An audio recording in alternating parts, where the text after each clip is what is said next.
हाँ हेलो। हाँ मोर्चरी से बॉडी कहाँ जानी है? दिल्ली का एक बड़ा अस्पताल एलएनजेपी। इस अस्पताल में एम्बुलेंस ड्राइवर हैं मोहसिन, ठीक है, आधे घंटे का टाइम दीजिए। जिनका काम है शवगृह से निकलने वाले हर शव को उसकी आखिरी मंजिल यानी कब्रिस्तान या शमशान तक ले जाना। कोरोना काल में ये काम और भी जोखिम भरा हो जाता है, क्योंकि शव को सही वक्त पर सही जगह पहुंचाना इनका जिम्मा है, और वो भी बिना अपनी परवाह किए।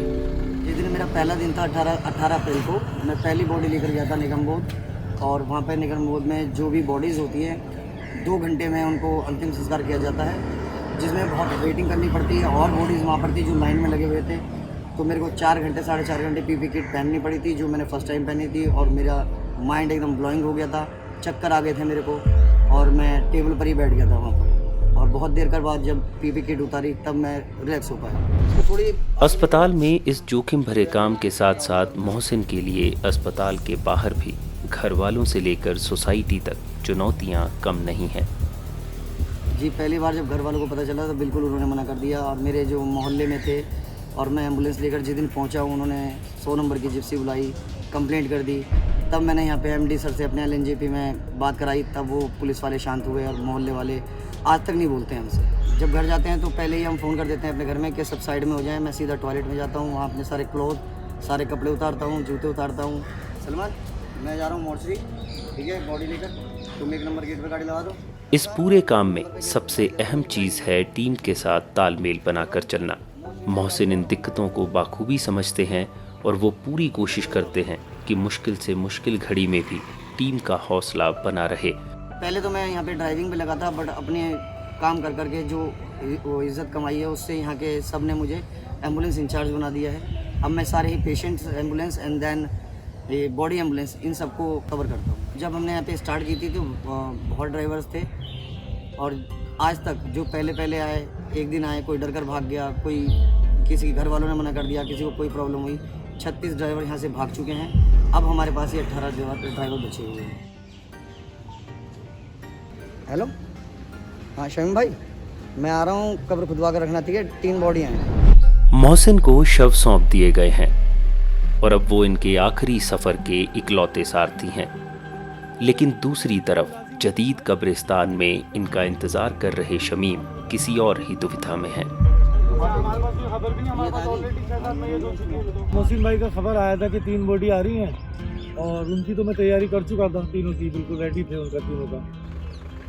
लेकिन आज 2 बॉडियाँ ऐसी आई हमारे पास कि बिना खबर की, इंदौर अस्पताल से, मतलब बिना खबर के उन लोगों ने भेज दिया। और आज हमारे पास लोड भी ज़रा काफ़ी पड़ गया। वैसे तो हम नॉर्मल 4 से 5 बॉडी लेते हैं, लेकिन आज हमें 7 बॉडी लेनी पड़ गई, काफ़ी दिक्कतें हो गई। ये हमारे मोहसिन भाई हैं। अच्छा, ये हमेशा यहाँ डेड बॉडी लाते हैं, सबसे ज़्यादा दिल्ली में ये लाते हैं, ये सफदरजंग से आती है। शमीम का कहना है कि जदीद कब्रिस्तान में अब तक कोरोना से मारे गए 170 लोगों को दफनाया जा चुका है। उनका मानना है कि लॉकडाउन में ढील दिए जाने के कारण अब उनके पास पहले से ज़्यादा शव आने की संभावना है, और इन्हें दफनाने के लिए जगह की ज़रूरत तो पड़ेगी ही। वैसे हमारी जो कमेटी ने हमको यहाँ पे 6 बीघे का टुकड़ा दे रखा है कोरोना के लिए, लेकिन अब हमारे यहाँ हो चुकी है 170-75 बॉडी हो चुकी हैं आज तक हमारे यहाँ, और हमारा आधे से ज़्यादा टुकड़ा आप देख सकते हैं काफ़ी हद तक भर गया है। और बस अब ये थोड़ा सा मतलब 1-1.5 बीघे का टुकड़ा है जो हमारा अभी बाकी रह गया है। भोपाल की पहले है, और दूसरे जो है उनकी बाद निकल गई। भाई इस साइड चलना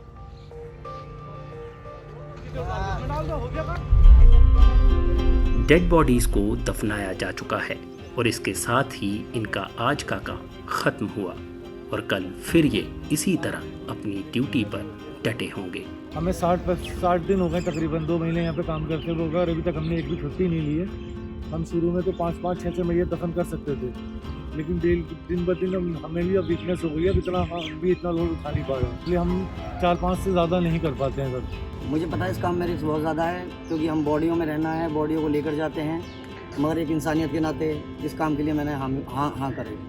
कभी कभी तो लगता है कि जैसे इन्हें कुछ महसूस ही नहीं होता, लेकिन असल में ये भी कोरोना वॉरियर्स हैं, जो ऐसे वक्त में लोगों के आखिरी सफ़र में उनका साथ देते हैं, जब उनके अपने भी उनके साथ नहीं चल पा रहे। हेलो, निगम बोध, ठीक है, मैं आ रहा हूँ सर, आ रहा हूँ। किसी ने सच ही कहा है, मरते इंसान हैं लेकिन इंसानियत हमेशा जिंदा रहती है।